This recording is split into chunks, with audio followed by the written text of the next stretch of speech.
বাংলার ইতিহাসের সবচেয়ে রক্তাপ্লুত সময় মার্চ ১৯৭১।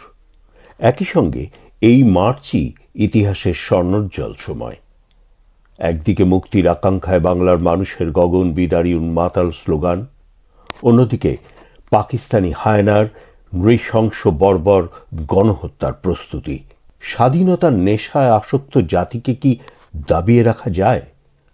গণহত্যা, আগুন আর ধ্বংসের বধ্যভূমি থেকে বাংলার জনতা ফিনিক্স পাখির মতো উড়াল দিয়ে নীল আকাশে এঁকে দিল লাল সবুজ পতাকা।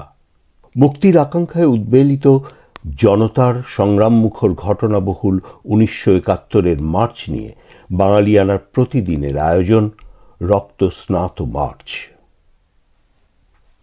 স্বাধীনতার ক্ষণগণনায় আজ ৫ই মার্চ ১৯৭১ শুক্রবার। হরতাল পালনকালে সশস্ত্র বাহিনীর গুলিতে টঙ্গী শিল্প এলাকায় ৪ জন শ্রমিক শহীদ হন এবং ২৫ জন শ্রমিক আহত হন। চট্টগ্রামে নিহত হন ২২২ জন, যশোরে মারা যান ১ জন। সন্ধ্যায় সরকারিভাবে ঘোষণা করা হয় আজ ঢাকায় সেনাবাহিনীকে ব্যারাকে ফিরিয়ে নেওয়া হয়েছে। হরতালের পর ব্যাংক খোলা রাখার নির্দেশ দেন শেখ মুজিব। ঢাকাসহ সারা দেশে প্রতিবাদ সভা ও মিছিলের আয়োজন করা হয়। পিপলস পার্টির চেয়ারম্যান জুলফিকার আলী ভুট্টো রাওয়ালপিন্ডির প্রেসিডেন্ট হাউসে প্রেসিডেন্ট ইয়াহিয়ার সাথে ৫ ঘন্টারও বেশি সময় ধরে বৈঠক করেন। অবসরপ্রাপ্ত এয়ার মার্শাল আসগর খান বিকালে করাচি থেকে ঢাকায় পৌঁছন।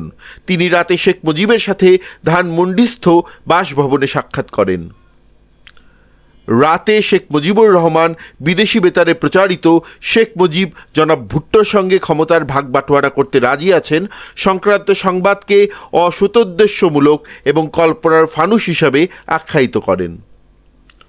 দুপুরে বাইতুল মোকাররম মসজিদের সামনে থেকে বাঁশের লাঠি তৈরি করো, বাংলাদেশ স্বাধীন করো স্লোগান দিয়ে সর্বস্তরের মানুষ বিশাল লাঠি মিছিল বের করে।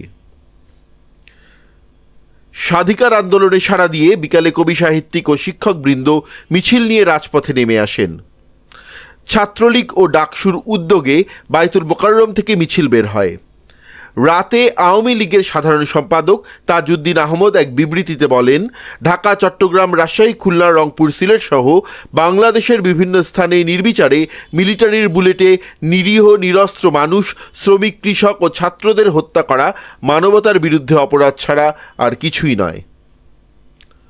রাওয়ালপিন্ডিতে প্রেসিডেন্ট ইয়াহিয়ার সাথে পিপলস পার্টি প্রধান জেড.এ ভুট্টোর আলোচনা বৈঠক শেষে পার্টির মুখপাত্র আব্দুল হাফিজ পীরজাদা মন্তব্য করেন, জাতীয় পরিষদ অধিবেশন স্থগিত রাখার প্রেক্ষিতে আওয়ামী লীগের প্রতিক্রিয়া অত্যন্ত অবাঞ্ছিত এবং আদৌ যুক্তিযুক্ত নয়।